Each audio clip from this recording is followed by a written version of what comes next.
Okay, parenchyma is the living tissue. Okay, when you observe here, it is the majorly occurring living tissue in case of plants. Okay, and it is okay when you observe the shape of this parenchymal cells, they are isodiametric. That means they are either round or oval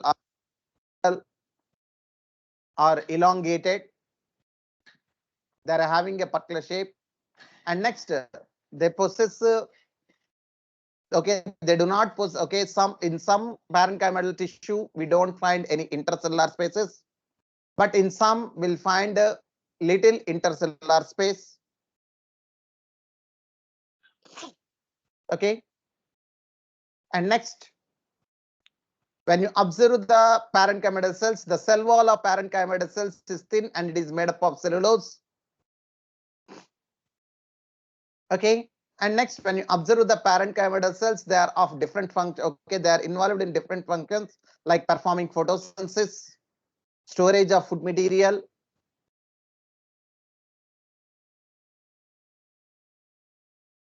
and secretion of substances. Okay, like this. And next, the second simple permanent tissue, that is the collenchyma. Okay, it is also the living, okay, living simple permanent tissue. Okay, okay, okay, living. It is also a living tissue and the simple permanent tissue. So where this collenchyma is usually present means the collenchyma occurs in the layers between the epidermis in most of the dicotyledonous plants. Okay, where collenchyma is present means it is okay, it is present below the epidermis. That is we can say it as hypodermis. The layer below the epidermis, we are calling it as a epidermis. Sorry, hypodermis. In the hypodermis, okay, in the hypodermis of the most of the dicotyledonous plants, we'll find this collenchyma. Okay, it is found either as a homogeneous layer or in patches. Homogeneous layer means continuously. Okay, either it is present as a continuous layer or it is presented, okay, discontinuously distributed. That means it is present discontinuous. That means in between collenchyma, some other tissue is present like parenchyma. So parenchyma in between collenchyma is present. So unequal distribution of the collenchymal tissue is present. So if unequal distribution of tissue is present, okay, it is described as it occurs in patches. If it is present as a continuous layer and only that tissue is present, and we are calling it as a homogeneous. So that means, okay, in most of the dicotyledonous plants below the hypodermis, we'll find the collenchyma, and this collenchymal tissue which is present in the hypodermis, either it is present as a homogeneous layer, that means as a continuous layer, or in patches, that is as are discontinuously distributed. Or discontinuously distributed.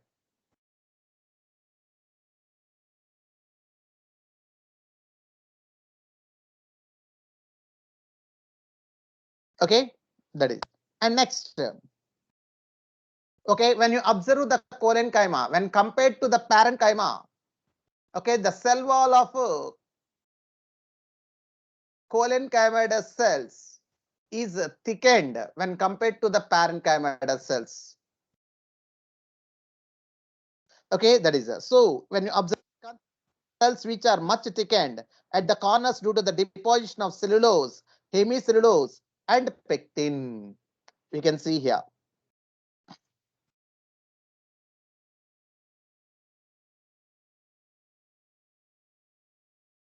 Okay, we can see here.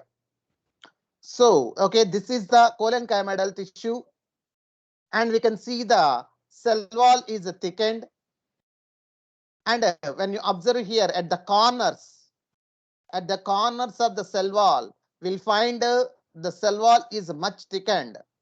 This is due to the deposition of hemicellulose and pectin.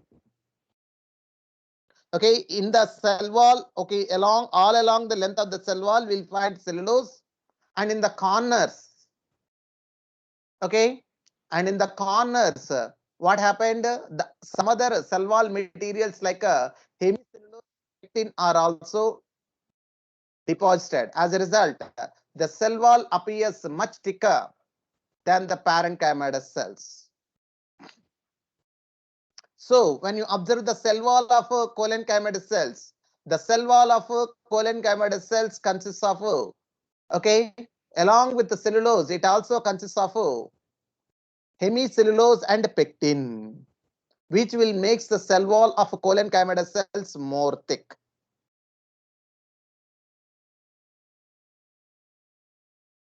Okay, that is so.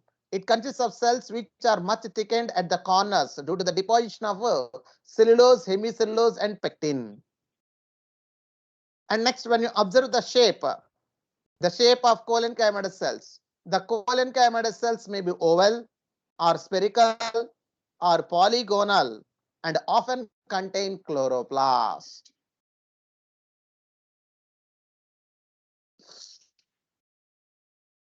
Okay, some of these cholenchymatous cells, okay, usually consists of chloroplast. So those cholenchymatous cells which possess chloroplast, they can perform photosynthesis and prepare food material. So these cells means the cells, okay, the cholenchymatous cells with chloroplast. These cells assimilate food when they contain chloroplast. When they contain a chloroplast.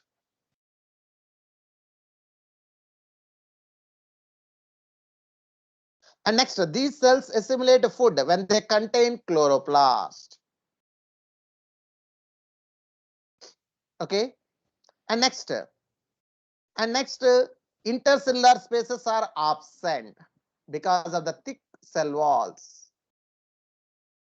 Okay, because of the thickened cell walls, usually the intercellular spaces are absent. That means the cells are very compactly arranged in the cholenchymatous tissue. And next, okay, they provide mechanical support to the growing parts of the plant, such as young stem and petiole of a leaf. Okay, when you observe the petiole, okay, the petiole of the leaf is flexible. Okay, the stalk of the leaf or the petiole, we are calling it as. Okay, that petiole of the leaf is flexible. That means, okay, it will resist to the,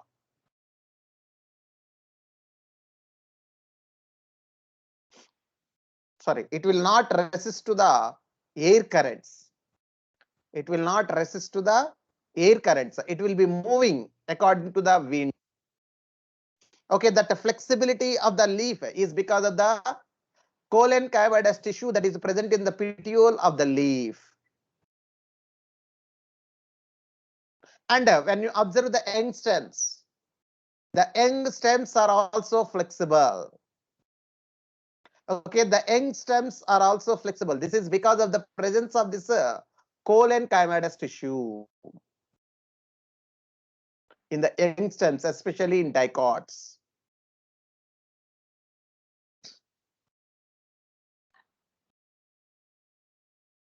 So that is, so where they are present means, okay, they are usually present in the growing parts of the young stems and also the petiole of a leaf, which will provide flexibility and mechanical support to the young stem and leaf of the plant.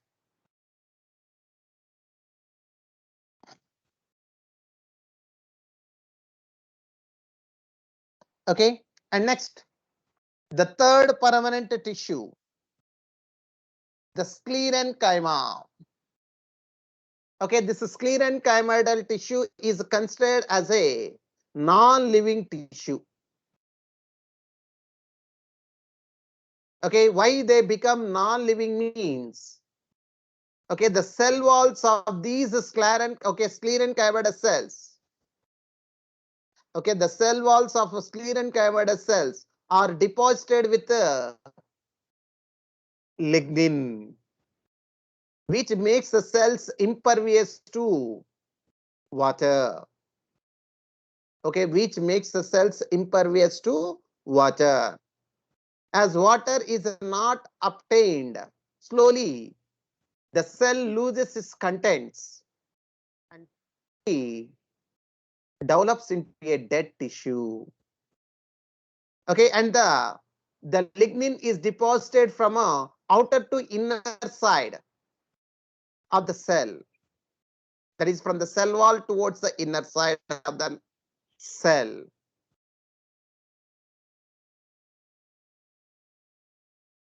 Okay, as a result, okay, so when you observe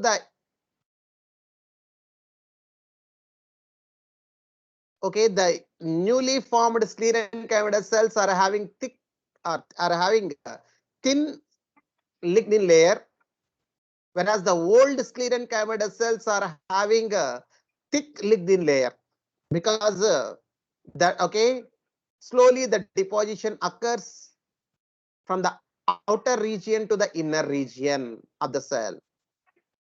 That is from the cell towards, okay, from the cell towards the center of the cell. Okay, gradually the cell wall becomes thickened and makes the cells impervious to water, and finally it makes the cells dead because of the water unavailability of water to these cells.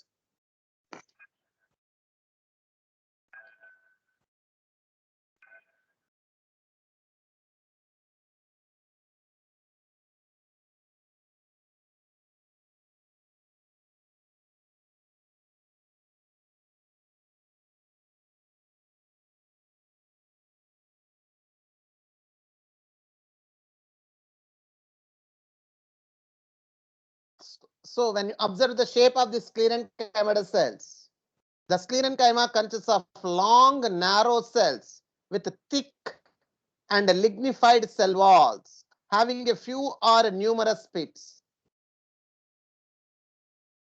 With a few or numerous pits. Okay, what are pits means? Okay, on the surface of the cells, we'll find small pores. Okay, we'll find small pores or openings, and these small pores that are present on the surface of the cells, we are calling it as pits. So that is so sclerenchyma consists of long, narrow cells with thick and lignified cell walls. Okay, they are having thick cell wall, and that cell is of a substance called lignin.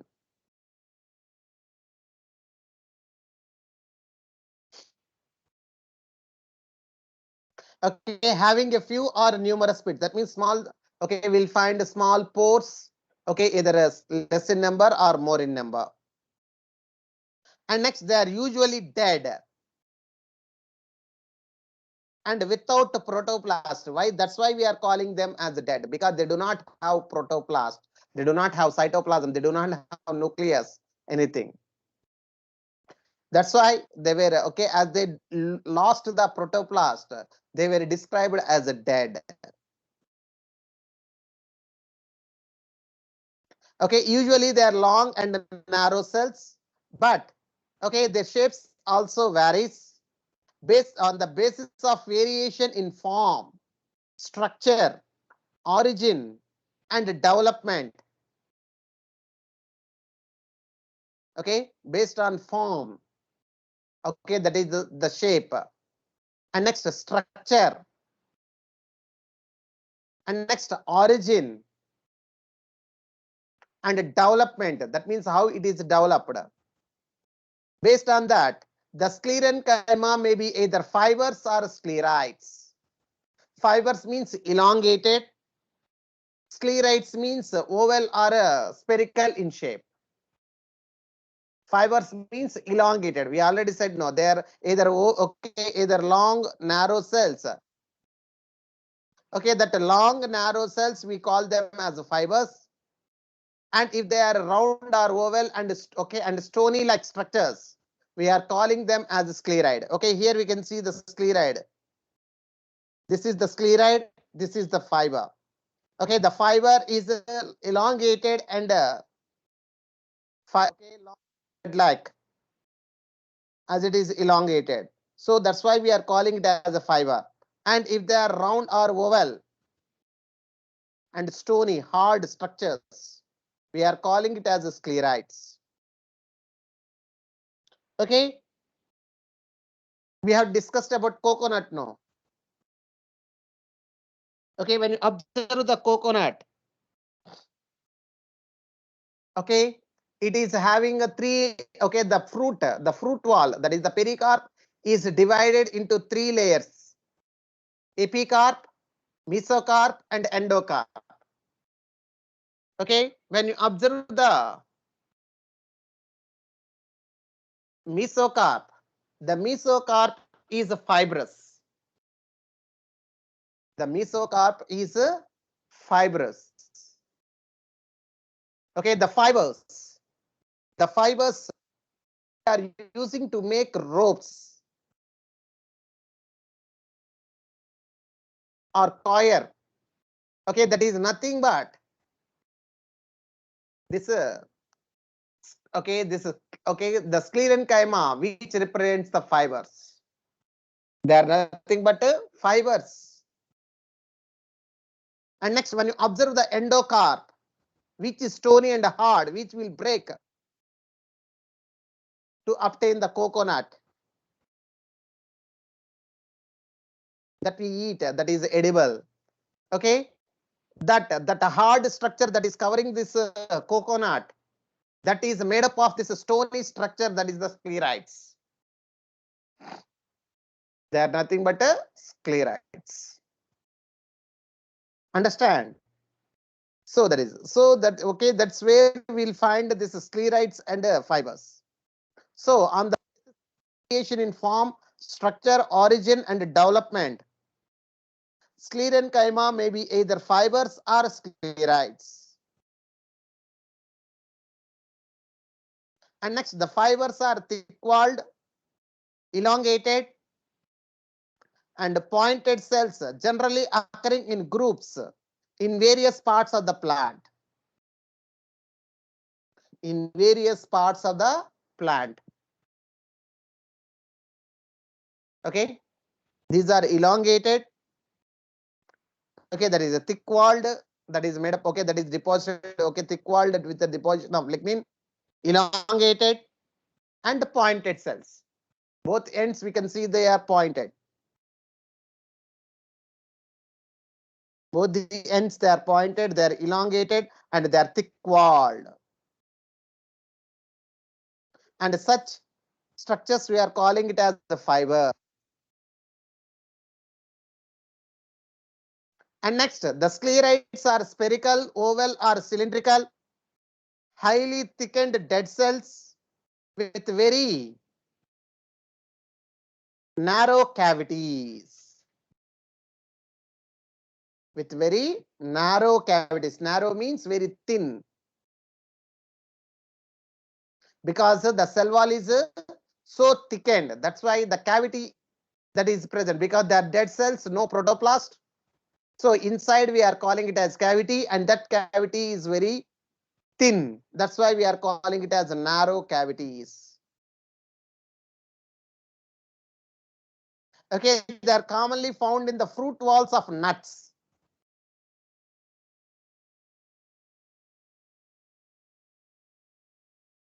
When you observe the cashew nut, almond,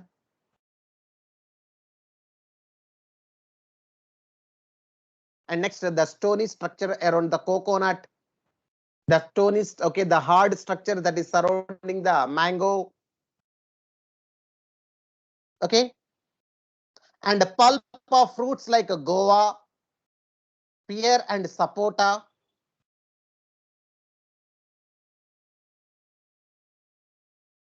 And next, the seed coats of legume and leaves of tea. Okay, seed coats of legumes. Okay, seed coats of legumes. The hard outer seed coat is there now.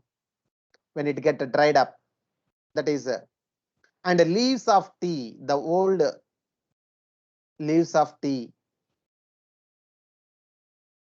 And next, the sclerenchyma provides mechanical organs because they are dead.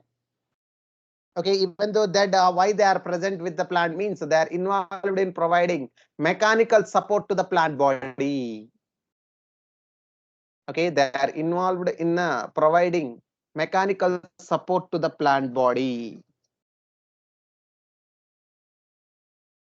Okay, wherever they are present, their primary function is to provide mechanical support.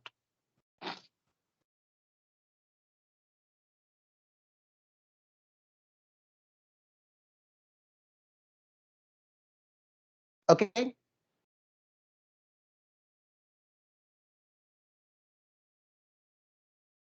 Okay, that is about this sclerenchyma and the simple permanent tissues that are present in the plants. Anybody is having any doubt regarding the permanent tissues? Simple permanent tissue.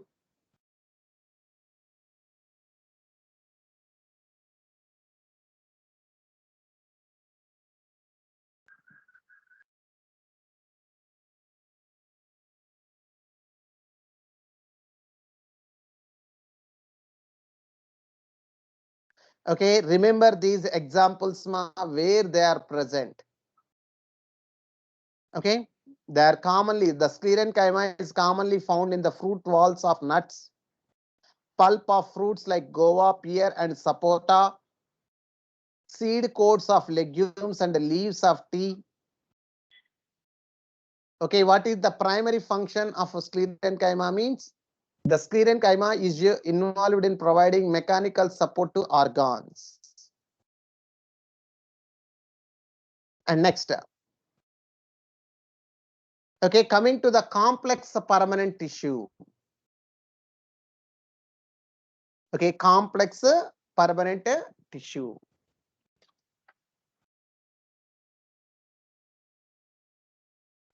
Okay, when you observe here the complex tissues, already we said very clearly, if a tissue consists of two or more types of cells to perform a common function, then such a type of tissue we are calling it as a complex permanent tissue. Okay, we can see the complex tissues are made of more than one type of cells, and these work together as a unit. That means they will function as a single unit. Okay, it will function as a single unit. So that's why they are having a common function, but made up of different types of cells. Okay, that's why we are calling it as a complex permanent tissue. Okay, in case of plants, we'll find two major types of complex permanent tissue. Is a xylem and the second one is a phloem. Okay, the xylem and the phloem constitute the complex tissues in plants. Okay, the xylem and the phloem is considered as the complex tissues in plants.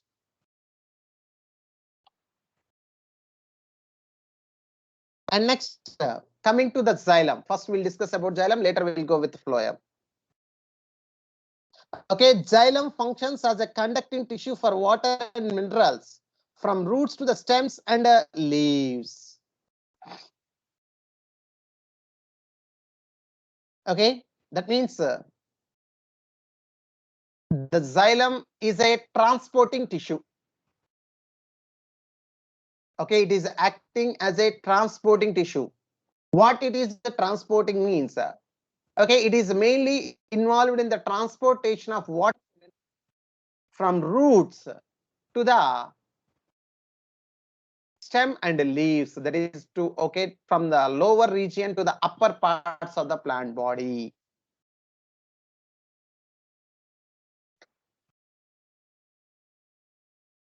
Okay, that means okay, the xylem functions as a conducting tissue. That is, it conducts. That means it transports water and minerals from roots to the stem and leaves.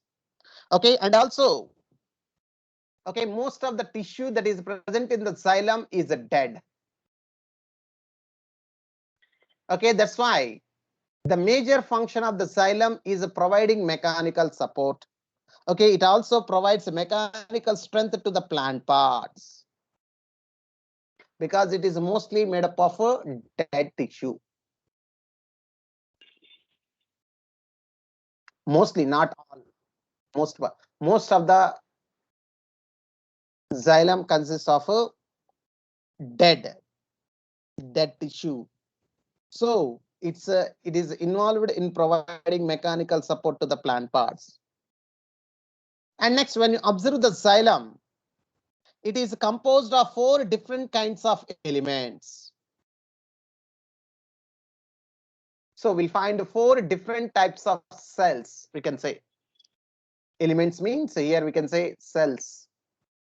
Okay, why we are not calling it as cells means because they are not dead, they are not living, most of that. Only a few are living, and the most of them are dead. That's why we are calling it as elements, because they are not living.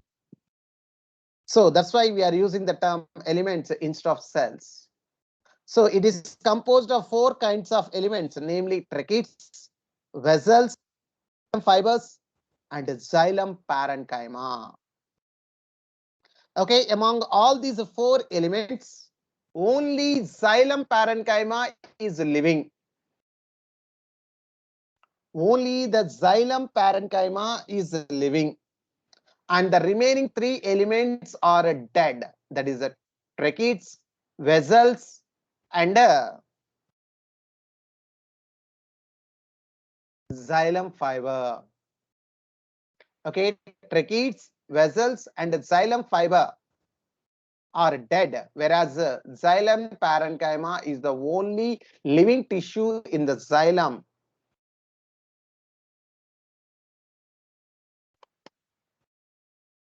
Okay, and next, when you observe here, what is the primary difference in the xylem between angiosperms and the other groups of plants means? In other groups of plants, that is okay, the okay, what are the groups of plants that have got vascular tissue means? That is pteridophytes and gymnosperms, because algae and bryophytes do not have a vascular tissue. Okay, which is having the vascular tissues means, okay, the tracheids, pteridophytes, gymnosperms, and angiosperms. And what is the difference between the xylem of angiosperms and other groups of plants means? In other groups of plants, we don't find vessels. Okay, presence of vessels is the advanced feature. It is observed in a neatum, a group of gymnosperms.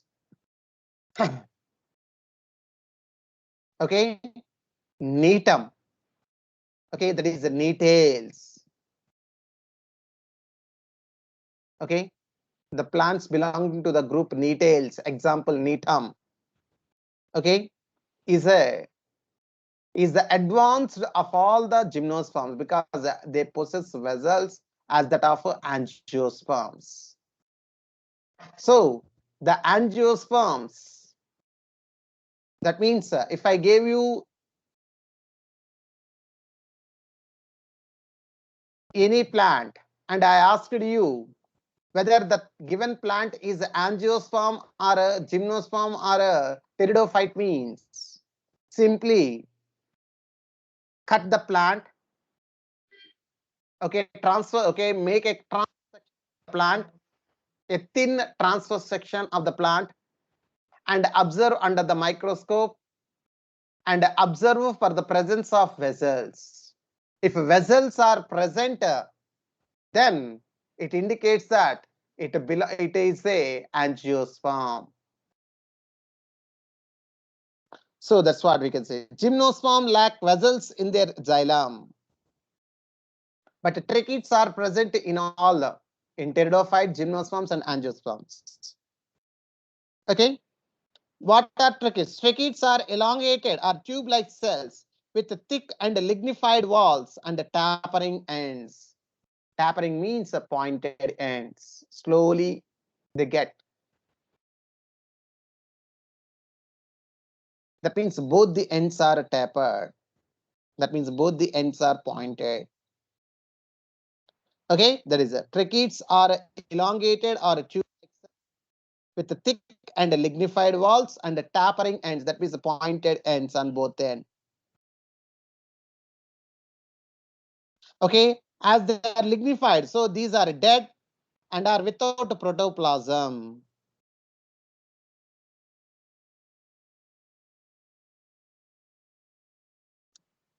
And next, the inner layers of the cell walls have thickenings which vary in form.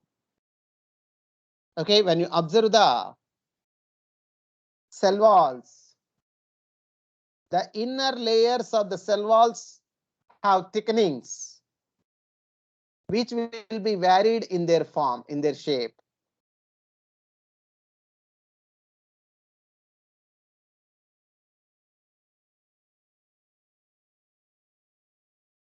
Okay.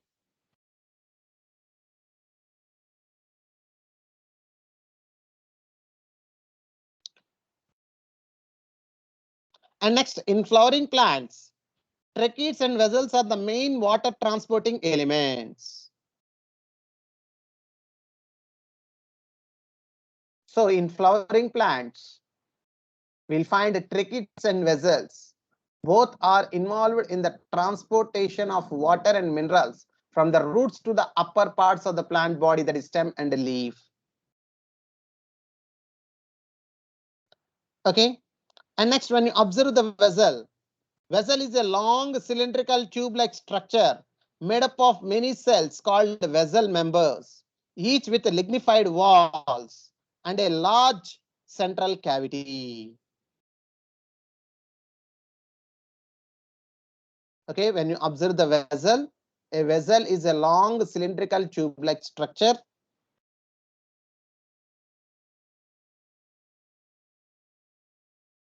made up of many cells called vessel members.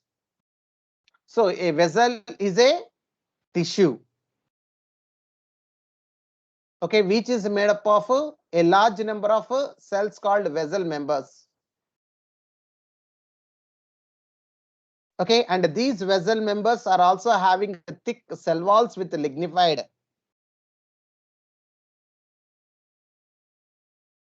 And a large central cavity is present.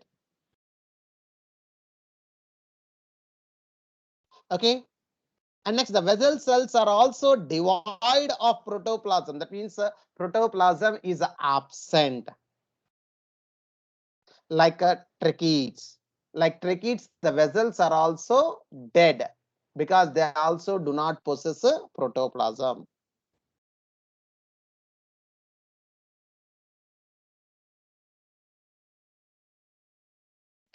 Okay, and next, when you observe this, the vessel is made up of many cells known as vessel members now.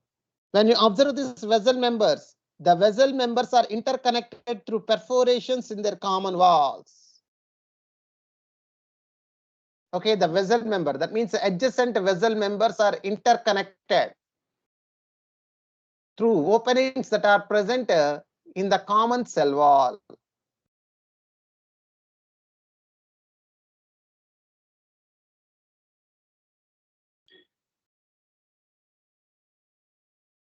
And next, the presence of vessels is a characteristic feature of angiosperms.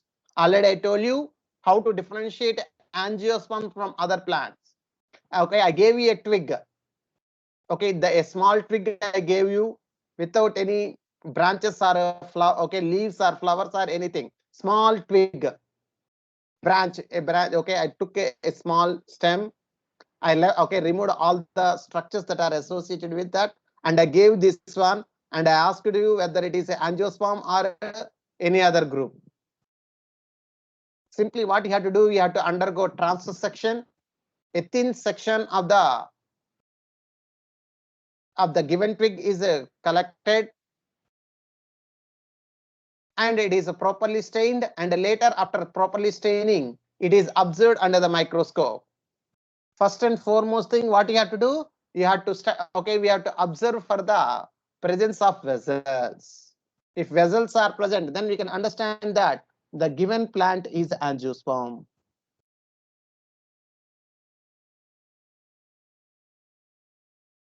Or the given twig is belonging to angiosperm.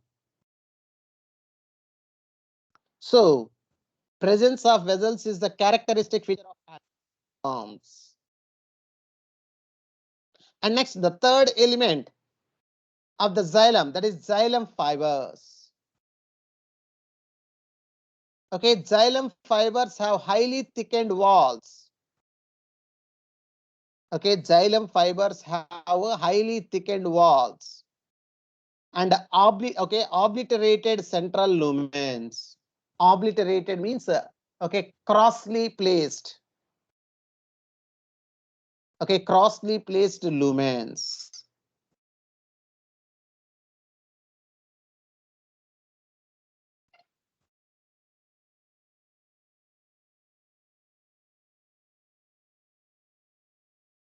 Okay, these may either be septate or aseptate. Okay, and these xylem fibers are mainly involved in providing mechanical support to the xylem tube.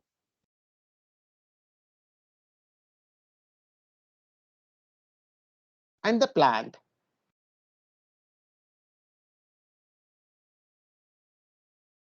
So that is okay, we can see here. Okay, so the xylem fibers have highly thickened walls and obliterated central lumens. And these may be either be septate, that means in between septa are present, that is or aseptate. They do not show any septa.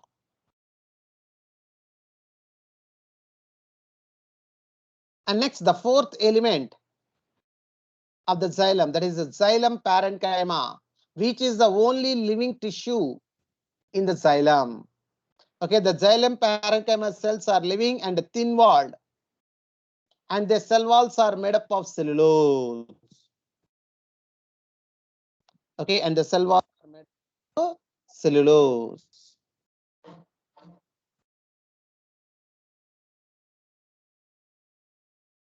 Okay, and they are involved in storage of food materials in the form of starch or fat and other substances like tannins.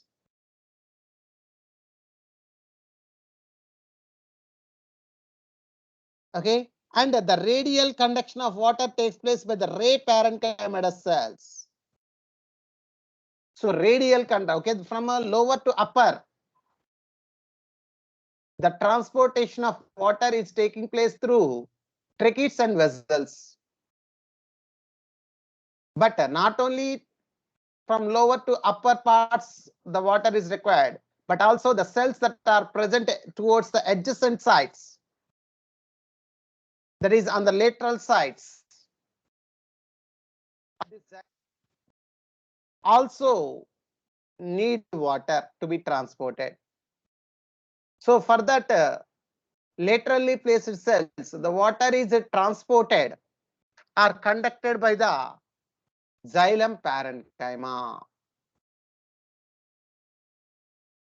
And this radial conduction of water through xylem parenchyma occurs mainly by a specialized structures called ray parenchymatous cells.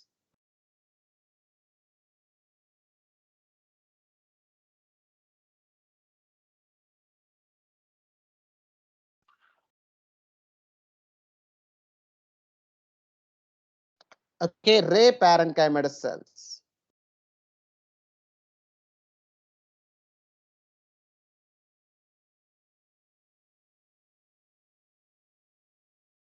Okay, that is about xylem. Anybody is having any doubt regarding the xylem?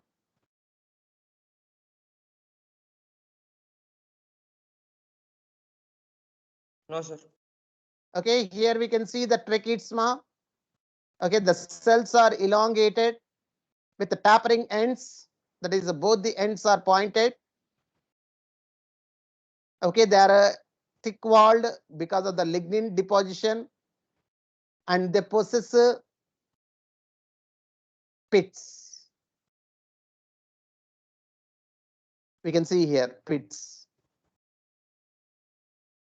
In the same manner here also. Okay, it is the external feature and it is the transverse section here.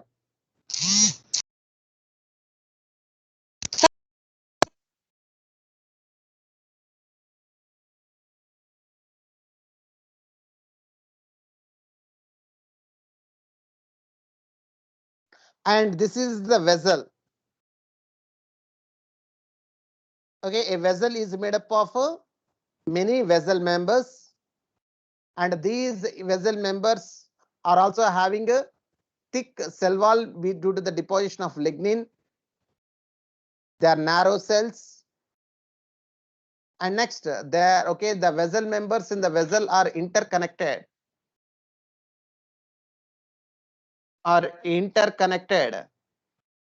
Through the common pores or common pits that are present between the vessel members.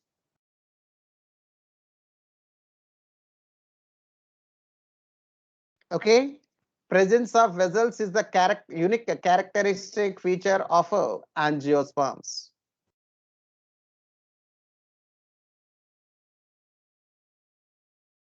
And next,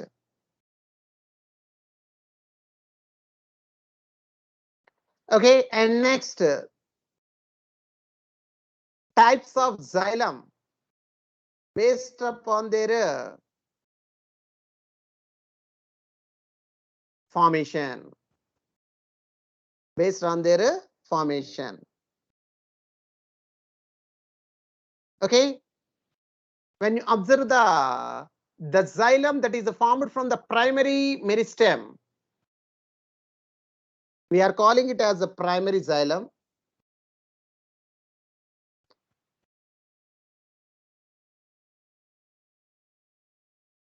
And the meristem, okay, and the xylem that is developed from the lateral meristem or secondary meristem, we are calling it as a secondary xylem.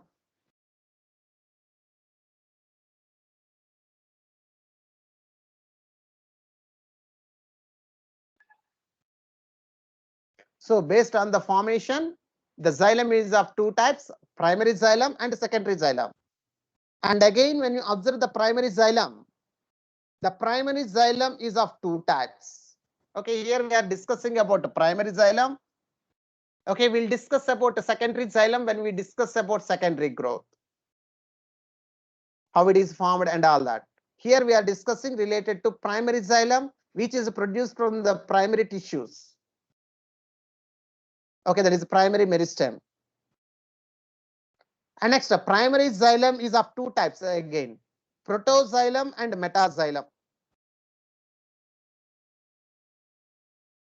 Okay, the first formed primary xylem elements are called protoxylem. Later formed primary xylem is called metaxylem. So, okay, when you observe the primary xylem, if the the primary xylem which is formed first,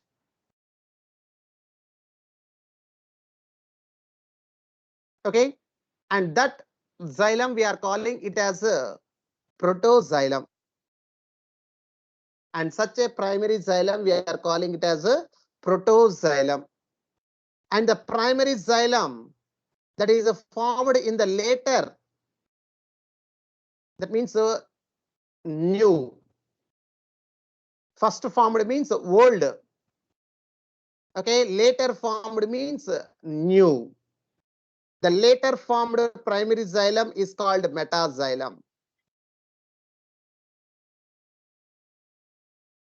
Okay, so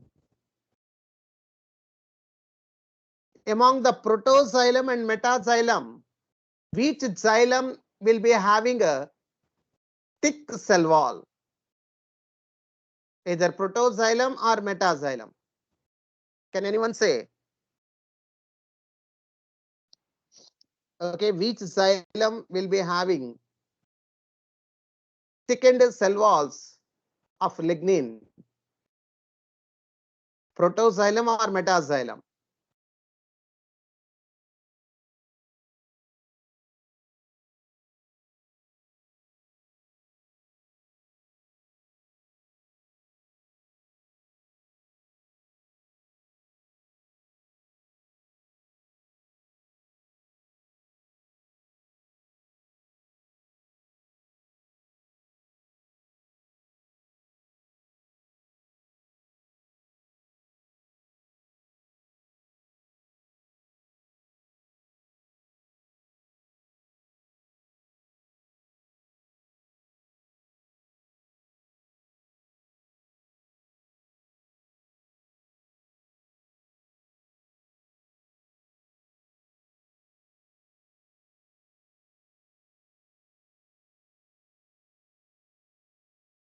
Can anyone say which one is thick? Okay, which is having thick cell wall? Okay, the thick cell wall will be associated with the protoxylem because it is the first formed and it is the old xylem. So, okay, the old xylem or first formed